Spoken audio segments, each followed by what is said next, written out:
Nós, a seguir, teremos a última apresentação de hoje, que antecede ao debate. O tema, cianobactérias, BMAA e ELA.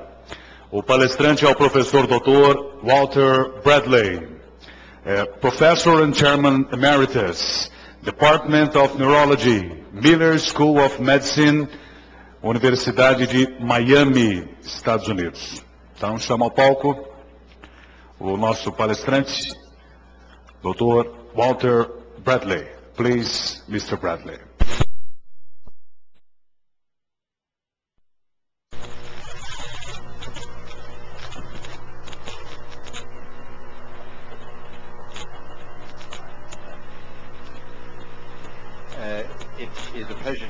É um prazer estar aqui em São Paulo, é um grande prazer realmente ao Instituto Paulo Gontijo por ter me convidado, a Bela por me permitir estar aqui esta tarde e aos meus colegas e amigos aqui no Brasil, doutora Karim e todos mais. Nós temos várias informações sendo passadas hoje.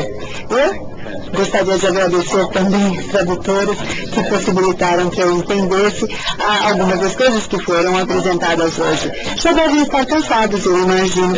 Então eu vou tentar lhes contar uma história do que pode ser uma das principais causas da ELA. Eu acho que o que ouviram até agora deixou claro a todos que a esclerose, ELA, como se diz em português, é uma síndrome. Ela é causada por diferentes etiologias, assim como a mesma patologia, pode ser causada por diferentes mutações em doenças genéticas, então deve haver, da mesma forma, diferentes causas nesta doença de forma esporádica. E analisando as causas é que nós chegaremos como clínicos que cuidam dos nossos pacientes e para que pacientes e famílias que têm essa patologia possam ter acesso ao tratamento que todos nós buscamos. Esta busca pela causa da doença desta síndrome é essencial. E como o tempo tem passado, desde a primeira descrição de Charcot, no último século e pouco, nós realmente avançamos muito na tentativa de entender a patologia, mas nós ainda não temos a causa ou as causas definitivas. Eu gostaria de falar bem rapidamente sobre a epidemiologia. A ELA é uma doença que se acha ser rara, é isso que nós ouvimos, é isso que as pessoas falam quando apresentam o diagnóstico, quando você dá o diagnóstico, os pacientes às vezes nunca ouviram falar, mas o número de casos anualmente de ELA está muito próximo aos casos anuais de esclerose múltipla, por exemplo. E se nós analisarmos este grupo de 50 a 70 anos, como vem no slide, a frequência de ELA nas pessoas que vêm a óbito entre 50 e 70 anos é de 1 em cada 100 mil. Eu não acho que isso é incomum. E sempre que alguém ouve, 1 em cada 500 de todas as mortes e 1 em cada 140 das pessoas que morrem entre 50 e 70 anos. Isso não é raro, não. Na verdade, trata-se de uma doença relativamente comum, principalmente no grupo etário mais idoso. A historinha que eu vou lhes contar hoje começou em Guam, em 45. Guam é uma ilha na região oeste do Pacífico. E quando as tropas americanas chegaram a Guam depois do final da Segunda Guerra Mundial, descobriram que a frequência de ELA lá, na época era só ELA, nós vamos falar depois sobre Parkinson e demência também em Guam, mas a frequência de ELA era de 200 vezes maior do que era a frequência no resto do mundo. Era de 200 em cada 100 mil. A frequência é mais ou menos 2 a cada 100 mil casos, e lá a frequência era de 200 casos em cada 100 mil pessoas por ano. Ou seja, 25% dos óbitos na época eram causados por ELA. doença extremamente frequente. Isso foi uma grande surpresa para o neurologista que acompanhava as tropas americanas naquela época. Há, além disso, outros focos, como descobriu-se, de áreas altamente endêmicas de ELA, normalmente na região do Pacífico, na Península Ki, no Japão, e também na Nova Guiné, na região oeste, há locos com essa mesma, focos, não é, com essa mesma frequência de ELA. E deve haver, então, alguma coisa ali, e isso foi realmente a fonte de várias pesquisas, vários financiamentos de pesquisa, deveria haver alguma coisa no meio ambiente que causasse esta alta frequência, cuja descoberta poderia nos levar à causa do que leva, não é, à ocorrência de ELA no restante do país. E assim, nos últimos 20 anos, a incidência de ELA nesses locais caiu de forma significativamente. Ainda é 3 a 5 vezes maior do que a frequência no restante do mundo, mas a doença sofreu mutações, então cada vez mais casos associados com Parkinson e com demência. E a frequência dessas duas patologias é muito maior do que no restante do mundo lá também. Então, este caso de Guam sugere que qualquer que seja o agente tóxico, ele pode causar não só ELA, mas também doença de Parkinson e doença de Alzheimer. Aqui nós vemos Guam. Como disse, fica na região Pacífica, já viram uma foto anterior mostrada. Agora eu vou contar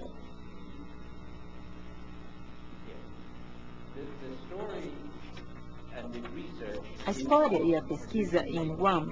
Originalmente, levaram a suspeita de que uma palmeira típica de lá, uma palmeira secade, como se chama, da qual se faziam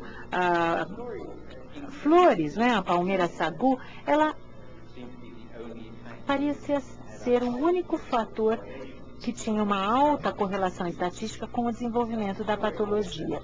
A história também sugeriu, no começo das primeiras pesquisas, de que qualquer que fosse o fator envolvido em Guam, o período de incubação era muito longo, e as evidências são mostradas neste slide. São 2 estudos que demonstraram que, quando os nativos de Chamorro imigravam para a Califórnia, eles levavam com eles aquele alto risco de desenvolvimento de ELA por cerca de 3 décadas.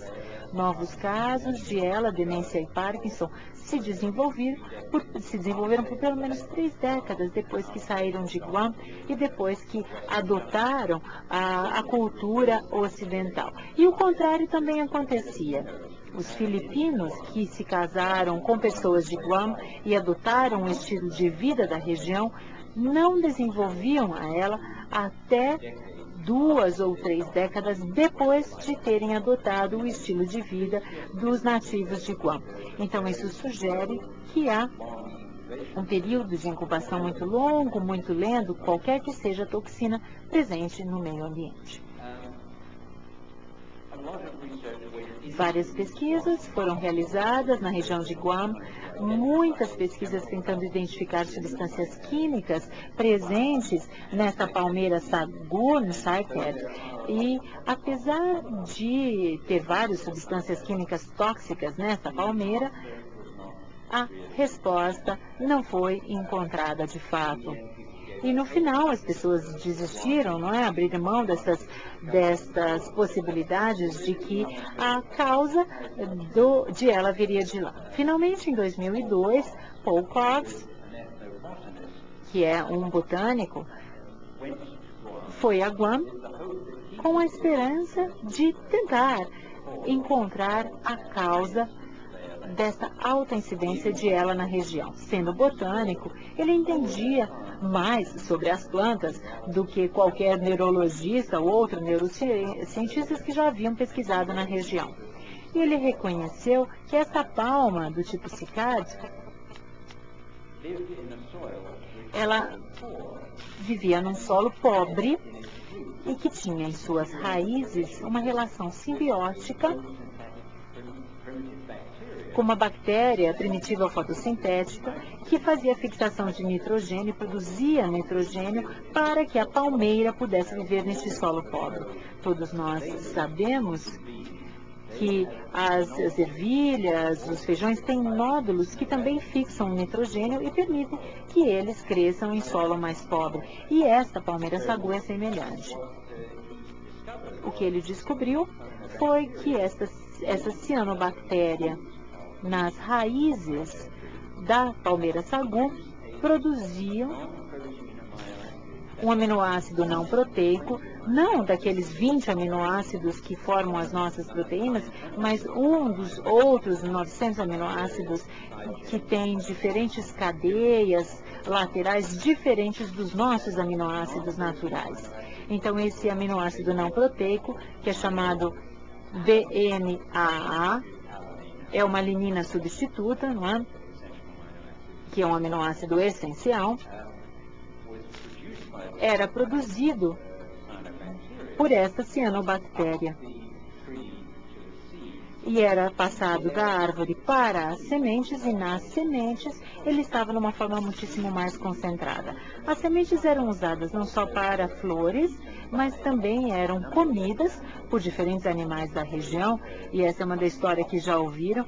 Por exemplo, aquele do morcego, não é? Do morcego que comia essas sementinhas desta palmeira, e as pessoas comiam os morcegos e também outros animais que se alimentavam, não é? Exatamente dessas sementes da palmeira. Então, em 2004, finalmente, Paul Cox, Susan Murch e seus colaboradores demonstraram não só que havia uma alta concentração de DNA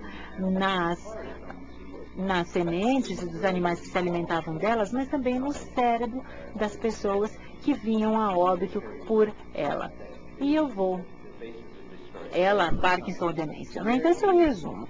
Aqui nós vemos as raízes com cianobactéria, aqui nós vemos as raízes, vejam o tamanho de uma moedinha americana, e se nós observarmos com maior amplificação ainda, nós vemos que há um anel verde ao redor das raízes, e este anel é formado de cianobactérias. E estas cianobactérias fazem fotossíntese, têm clorofila e por isso são verdes.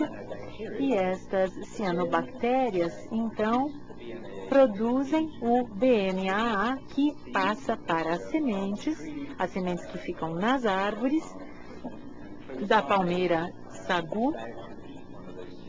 E nós vemos aqui o animal que vai comer, então é um morcego que se alimenta de frutas.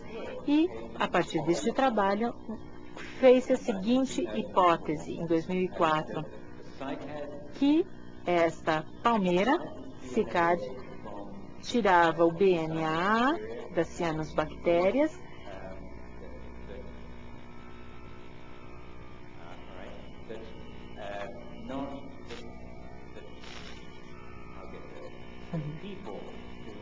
que as pessoas que tinham o BMAA no seu cérebro como resultado de terem comido não só os morcegos, mas também os animais nativos desfiados, os porcos, e acabavam com isso pegando o BMAA e depositando no cérebro. Aqui os resultados dos seus estudos. Este foi publicado em 2004, como eu lhes disse, e eles analisaram 2 indivíduos de Guam, os seus cérebros, pessoas que não tinham a doença, tinham morrido de outras causas, câncer e qualquer outra patologia. Um dos indivíduos não tinha BMAA no seu cérebro, o outro tinha baixa concentração de BMAA. Eles analisaram 6 casos de pacientes que vieram a óbito com Parkinson e demência, e todos esses casos tinham BMAA no seu cérebro, em termos de fração proteica. Então, não era uma proteína normal, ela tinha sido incorporada, e esta fração tinha uma concentração de 600 microgramas por grama. São 5 milimolares. Lembre-se disso, 5 milimolar, porque eu vou lhes mostrar depois o nível de toxicidade que BMAA pode produzir.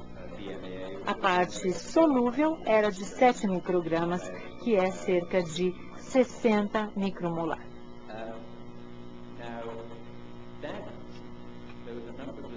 Os números são pequenos à primeira vista, mas foi altamente sugerido de que o BMAA estava correlacionado com a doença, com ela, Parkinson e demência. Mas eles queriam mais casos, eles tinham apenas poucos espécimes, então pediram a McGeer, em Vancouver, que lhes enviasse alguns cérebros controle, exatamente para que pudessem analisar a concentração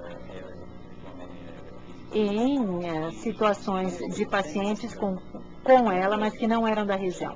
Eles enviaram não só câncer, os cérebros de casos de ela, mas também de doença de Parkinson.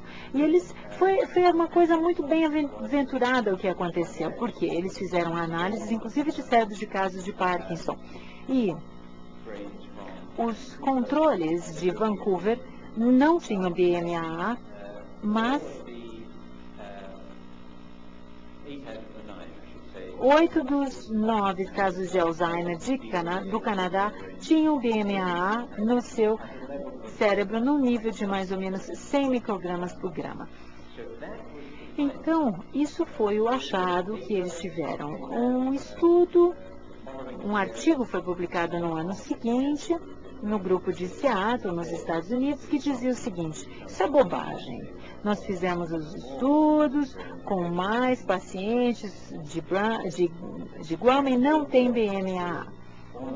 Este estudo, este artigo, provavelmente estava errado, porque eles só analisaram o BMAA. Eu acho que o ensaio não era sensível o suficiente para detectar o BMAA livre. Eles não observaram o BMAA relacionado à proteína, preso à proteína. Se nós analisarmos à direita no slide, aqui nós temos a essência da hipótese de Cox e seus colaboradores, de que as cianobactérias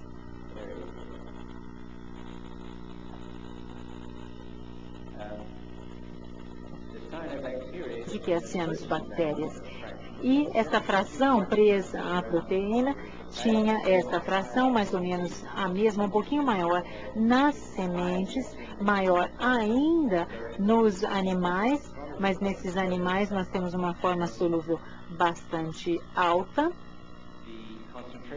e a concentração no cérebro dos pacientes chamorro era de 627 microgramas por grama. Isso é a bioconcentração na cadeia alimentar e é um fenômeno do qual todos nós conhecemos. Por exemplo, mercúrio, acúmulo metálico, não é que se dá em toda a cadeia alimentar. Esta teoria, então, foi que o BMAA era produzido pela árvore, era injetado pelos chamorros. Nós tínhamos o BMAA livre acumulado no corpo dos indivíduos, parte deles, provavelmente uma parte, era excretada pelo rim ou por outro mecanismo, uma grande parte ia para a reserva proteica do corpo e com o passar do tempo, essa proteína se degradava, BMAA era liberado, tóxico, era recaptado, colocado neste reservo e esse ciclo vicioso é o que explica essa neurotoxicidade crônica da patologia. Eu gostaria de falar um pouquinho sobre BMAA no seu aminoácido não proteico. Como lhes disse, é um aminoácido que tem algumas cadeias substitutas, não é um dos aminoácidos essenciais. E a única fonte conhecida é a cianobactéria. Trata-se de uma substância excitotóxica, já ouviram falar sobre o glutamato, a sua toxicidade, causando a destruição neuronal, e ela parece produzir a toxicidade no nível de aproximadamente 100 micromolar. E a fração solúvel no cérebro dos cachorros era mais ou menos 60. Então está na faixa mais ou menos do que podemos considerar neurotóxico. Além disso, há uma outra ação que aumenta o grau de toxicidade de outras neurotoxinas e pode ser incorporado em proteínas, produzindo, então, exatamente um acúmulo nos agregados, não é? Proteínas que iam junto para aqueles agregados que ouvimos na apresentação anterior.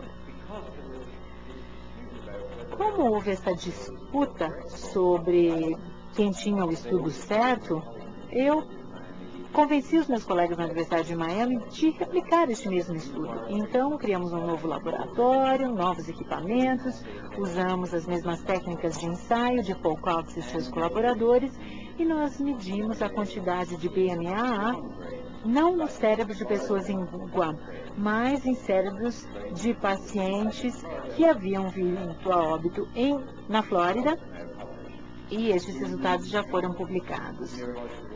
Nos controles não neurológicos, pessoas que morreram de câncer, ataque cardíaco e outros, 12 cérebros foram analisados, 2 amostras de cada cérebro. Não estávamos analisando o sistema motor, na verdade era córtex temporal e frontal.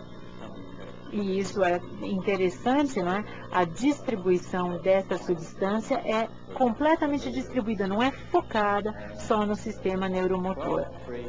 12 cérebros, ou 24 amostras, 22 dos 24 destes controles não tinham BMAA e 2 tinham baixos níveis. Os nossos resultados foram questionados se realmente essa degeneração neurológica, essa lesão cerebral, poderia produzir o BMAA e não o BMAA produzir a lesão cerebral. Então, nós analisamos também cérebro de doença de Huntington, uma área em que há a degeneração neuronal interna por outros fatores do que qualquer efeito neurotóxico, pois é uma doença genética, a doença de Huntington. Então, em 8 cérebros, 7 de 8 não tinham BMAA e um deles tinha apenas um baixo nível. Vejam, então, que nós sentimos que, pelo menos entre os controles, o BMAA não era um fenômeno comum nestes cérebros. Depois, nós analisamos cérebros de pacientes de Alzheimer, 24 amostras de 12 cérebros, 23 eram positivos e o valor era mais ou menos próximo do estudo de Cox, no estudo dos pacientes controles canadenses. Como nós tínhamos interesse por ela, não é? Nós analisamos também 13 pacientes que tinham ela e analisamos a medula espinhal e todos eles eram positivos, todas as amostras de medula espinhal eram positivas e o nível era tão alto quanto na doença de Alzheimer, até um pouquinho mais alto. Então, nós confirmamos os resultados de Cox e Munch e nós temos certeza de que há pelo menos uma associação para essa neurodegeneração, e não só para uma doença neurodegenerativa, mas pelo menos para 2 delas. E vem que há 2 casos de doença de Parkinson que também analisamos, e no caso de Parkinson também, ambos tinham níveis de BMAA em seu cérebro que era pelo menos tão alto quanto na doença de Alzheimer. Nós acreditamos, portanto, que apesar de esses números não serem enormes em termos de casuística, essas doenças estão de certa forma correlacionadas com a presença ou a exposição desses indivíduos ao BMAA.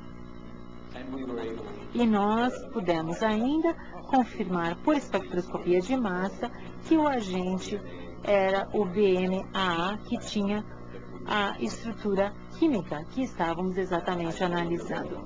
Eu já lhes falei um pouco sobre Montine e é um outro estudo que recentemente foi publicado do mesmo grupo, utilizando uma outra técnica de ensaio.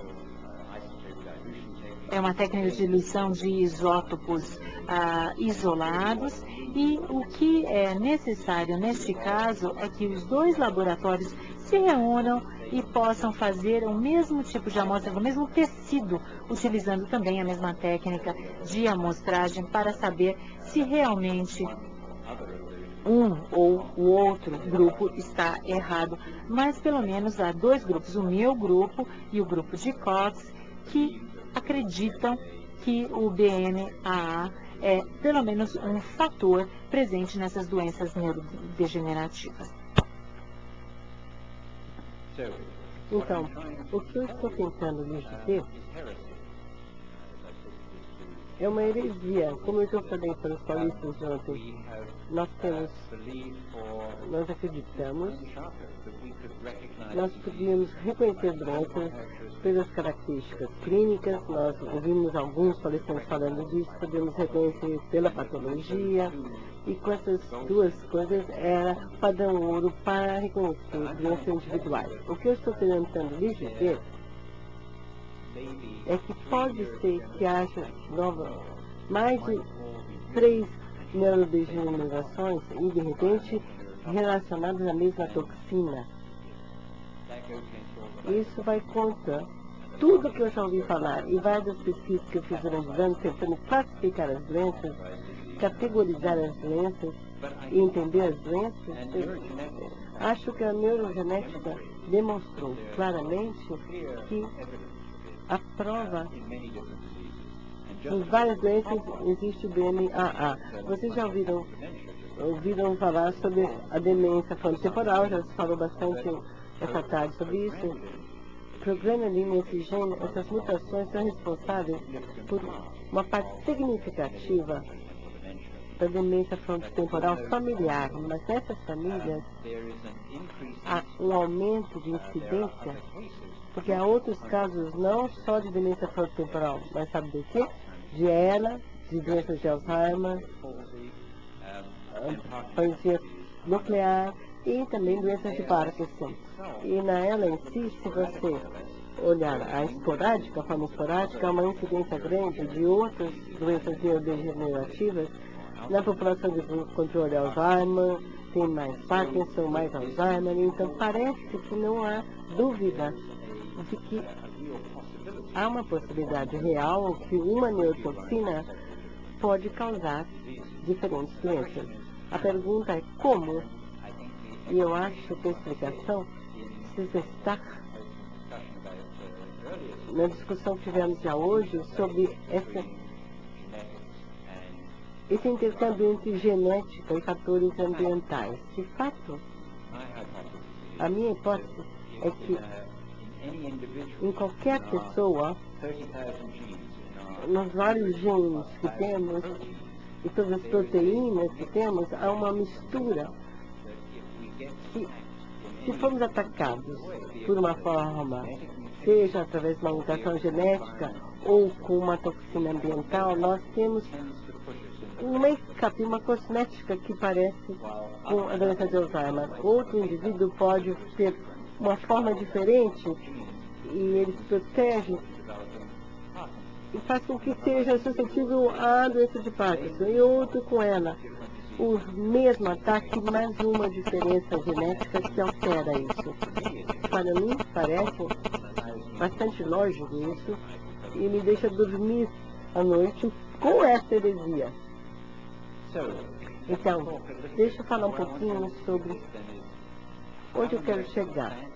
Como é que isso funciona? Como é que esse trabalho Guam e a cianobactéria, como é que elas explicam ela e Parkinson? A cianobactéria está em todos os lugares do mundo. São os organismos mais primitivos, a primeira forma de vida na Terra, mas ocorrem em desertos, em fontes, mas a posição mais comum hoje é aqui, onde a camada verde no topo de água parada, onde há essas algas. Aqui é tudo cianobactéria. Aqui, na Escócia, há um crescimento de cianobactéria em água, onde a morte devido à bebida dessa água. Ou seja, há várias toxinas hepáticas e outras toxinas que podem produzir morte animal. Então, essa água, de fato, foi uma reserva que foi usada para a produção de água municipal para Glasgow, na Irlanda, não tenho certeza, mas E as pessoas nadavam nesse lago. Essa é a península de Ki, como eu lhes falei. No pico havia 200 vezes mais ela do que o resto do mundo. E descobrimos que havia essa cianobactéria na água potável que servia à cidade, e cianobactéria na Bahia, e nos crustáceos da Bahia, e nos peixes que as pessoas comiam. Então, há uma fonte nessa área para que seja similar ao que tem em Guam, mas com uma origem diferente. Aqui, um crescimento de cianobactéria próximo às ilhas do Havaí, no Oceano Pacífico, e no meio desse crescimento de cianobactéria, que está produzindo DNA, havia várias mortes, possivelmente mortes por toxinas agudas da cianobactéria, e não a BNAA. Agora, para trazer isso mais para perto de casa, essa é a península da Flórida. Eu moro em Miami, que está aqui abaixo da tela, não dá para ver. Essa área aqui é perto de Cabo Canaveral, onde há toda essa estação espacial americana, e adjacente a isso há um crescimento de cianobactéria que, se alguém for nadar nessa água, pode estar exposto a cianobactéria. Colegas conosco na Universidade de Miami encontraram essas bactérias também em águas à volta de Miami, em crustáceos e peixes que estamos comendo. As pessoas que morreram e contribuíram com o banco de cérebros foram com certeza expostas a cianobactéria e potencialmente o BNA, a cianobactéria BNA. O Cox e eu aqui no deserto de Catar, nos Emirados Árabes, nós fomos lá procurando achar BNA e cianobactéria. Os vetores do Golfo são 2 vezes mais ela do que o resto. Então o pessoal que foi para lá, tá? Isso bem no deserto. Há essa depressão aqui que contém então material orgânico, e é onde parece incrível, mas chove no deserto só uma vez por ano, mas é pesada essa chuva. Então forma essas depressões com a água da chuva, e são locais onde as cianobactérias se reproduzem. Elas rapidamente se reproduzem, elas vão para uma formação depois que a água vai embora, e elas esperam novamente que a chuva chegue no ano seguinte. Não há dúvida de que isso seria no deserto do Kuwait até Bagdá. E através, as tropas que foram enviadas ali estavam respirando esse tipo de ar, talvez que chegue até o ar que respiramos. Há áreas, então, onde há um aumento de ela. E a hipótese, então, é que se você mora em uma área e tem uma absorção diária de produtos de cianobactéria e BNAA, vários de vocês vão ter ela. Alguns talvez tenham agentes protetores, mas várias pessoas vão sofrer com isso. Agora, no resto do mundo, onde há uma baixa incidência de ela, possivelmente só aqueles que têm uma incapacidade de lidar com a toxina é que vai desenvolver uma dessas doenças. E essa é uma pergunta crucial. Qual é a diferença, então, entre as pessoas que ficam doentes, os pacientes, e os indivíduos que não ficam doentes com ela? E nós tentamos verificar isso. A diferença pode ser na forma como o indivíduo lida com a toxina na área periférica. Pode ser que seja pode ser que o fígado ou o rim excretem isso, e você pode então não ter altas concentrações no corpo.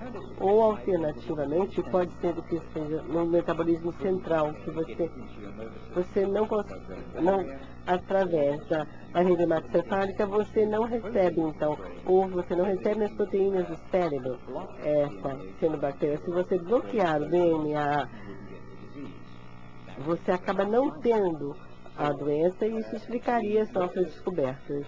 Nós, então, verificamos o cabelo do paciente com ela e seu esposo e procuramos os pares de pacientes. Então, será que o metabolismo periférico é diferente nos pacientes com ela? O cabelo é ótimo para esse tipo de metabolismo que queremos verificar. Não há nenhuma barreira entre o cabelo, os folículos e o sangue. E, portanto, se há uma diferença de metabolismo, por exemplo, entre pacientes que absorvem o DNA e os esposos, por exemplo, não absorvem o DNA, então o cabelo às vezes não tinha BMA e o paciente tinha BMA. Nós descobrimos então que havia mais casos de pacientes com ela, com BMA no cabelo, 7 em 9, e só nos seus respectivos pares, 4 em 9. E pacientes que não tinham BMA no cabelo, mas também o marido ou mulher tinham BMA. Então, isso conclui, tentativamente pelo menos, que pacientes e o resto, nós expostos a BMA, isso depende. Temos que ver qual a quantidade de cianobactéria que estamos absorvendo durante o período de tempo, mas os pacientes não podem excluir isso das proteínas do cérebro. E essa é uma inclusão importante, porque se isso for verdade, nós podemos começar a trabalhar do ponto de vista de desenvolver terapias para tentar alterar a absorção nas proteínas do cérebro, do BMA no cérebro. Eu quero terminar dando uma olhada na questão de como é que nós podemos desenvolver tratamentos baseados na hipótese da cianobactéria BMA, que podem ser tentados em pacientes para ver se funcionam ou não. A primeira possibilidade é que pacientes sejam incapazes de bloquear o BMA através da barreira hematoencefálica. E se não conseguirem bloquear isso, nós poderemos, quem sabe, bloquear essa passagem na barreira hematoencefálica. E nós, então, podemos prevenir a ocorrência de ela. É uma das formas de orar para isso. Vamos verificar outras formas. O BMA é transportado através da barreira hematoencefálica por o transportador de aminoácido L1. Pesquisa já foi feita para entender isso. E é possível bloquear isso através da administração de outros aminoácidos que são transportados pelo transportador L1. Interessante é que você já sabe se houve alguns estudos de aminoácidos em ela que parece baseado numa hipótese completamente diferente, mas parece os aminoácidos que são transportados pelo transportador L1. Então, nós verificamos esses estudos. Acho que nós temos já estudos duplo cego, acho que tem 6 ou 7 que não mostraram nenhum benefício. Eles usaram uma dose de aminoácidos, acho que 25 gramas por dia. Quando calculamos a quantidade de aminoácidos que você precisa para saturar o transportador L1, você precisa 6 vezes essa quantidade. Eu esperava originalmente que nós conseguimos fazer uma grande dose de aminoácidos no tratamento, mas 150 gramas de aminoácidos por dia é inconcebível. Eu acho que não será possível imaginar isso. E, portanto, se essa tática, nós temos que desenvolver um bloqueador específico para aquele transportador L1, mas isso ainda está na fase experimental. Essa é uma forma que podemos conseguir fazer isso. E podemos também ser capazes de estimular o esporte de BMA do cérebro a transportadores e exportadores que se livram do excesso de aminoácidos no cérebro. Isso pode ser possível simular.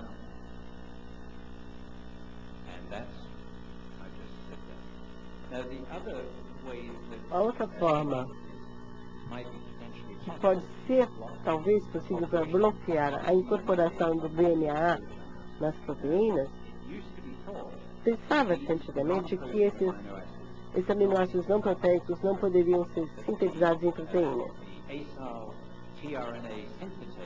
Essa síntese da enzima que transforma o RNA transportador e pega, junta os dois e passa.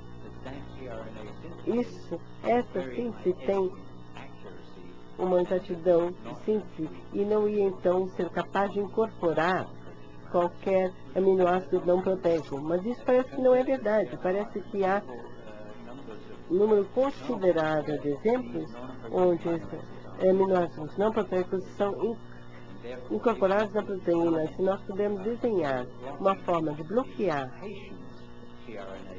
o TRA do paciente, essa síntese deles, nós poderíamos ser capazes de prevenir a incorporação do BMA na proteína. É outra área onde esse experimento pode desenvolver potenciais tratamentos para ela. Eu estou interessado, claro, e acho que a maior parte de vocês estão interessados em tratamento. Nós queremos saber o que causa a doença, mas mais do que isso, queremos saber como tratar e prevenir essa doença. Essa hipótese, se for verdadeira, oferece a oportunidade de determinar e reconhecer pessoas que estão suscetíveis à doença desde a infância, por exemplo. Se nós temos um problema com a barreira hematoencefálica, nós podemos identificar indivíduos com esse problema e colocá-los em alguma forma de excluir BMA da dieta deles.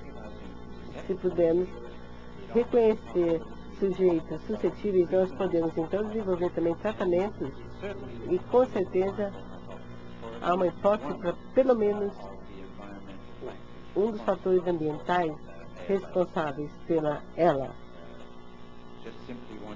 Eu só gostaria de dizer, no final desse ano, vai haver uma série de artigos apresentados. Em Birmingham, em novembro passado, houve um suplemento a ELA. E se vocês quiserem ler mais sobre isso, vocês serão capazes de ler esse método. E aqui são os colaboradores, Paul Cox e seus colegas. O iniciador e o líder de toda essa pesquisa. Eu sou uma mosquinha se comparada com ele. E os meus colegas da Universidade de Miami, à direita do slide. E com isso, senhores, agradeço.